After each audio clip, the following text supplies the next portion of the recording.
I go back to your question about match preparation. One, I think what I do with the team practically is I have one video session of maximum 40 minutes the day before the match.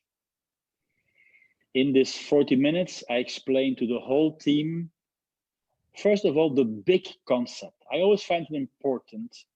You have to explain the big concept of the game, what I mean. If I play, I will joke now. If I play against Egypt, I will tell my players, Egypt is interesting, but they will make a lot of mistakes. So please be smart and don't make ourselves too many mistakes, because Egypt players are good. They will make great points. But if you wait, they will make mistakes. That's the basic plan of the match.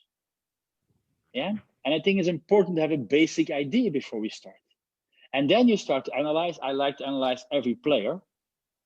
Yeah, but short, always in very easy words, like this guy, spike there. This guy, spike there. Not starting, and if he's not doing, no problem, my fault. Yeah, but if he spikes diagonal, we block diagonal, we defend diagonal, and then we take the ball. If he spike line, it's my fault. Even against the guy from Egypt, doesn't matter which team we play, we have the same concepts. Easy, clear. What I do more practically, I like to have a meeting separate with my setters.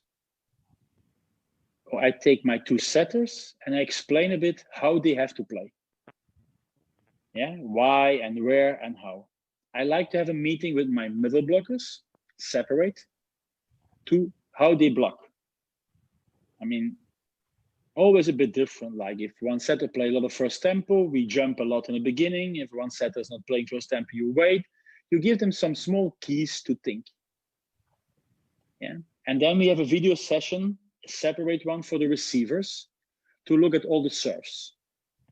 So I have 4 sessions, but my players mostly have 1 or 2, not too long. These video sessions, I just told, are only like 10, 15 minutes, not more.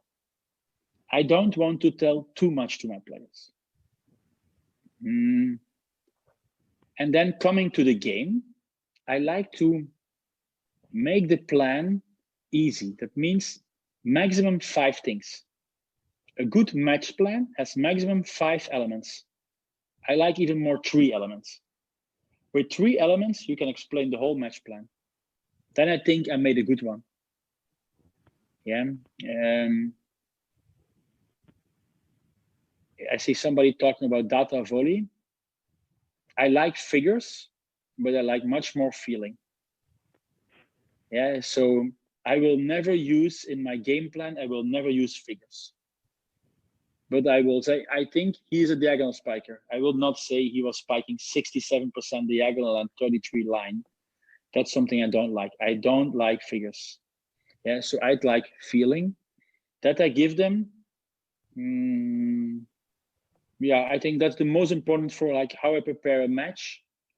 If you want to know a bit during the match, like I think during the match we have always at least 2 laptops on the bench. 1 laptop to giving all the figures from what's happening, and 1 laptop with the match 7 seconds delay.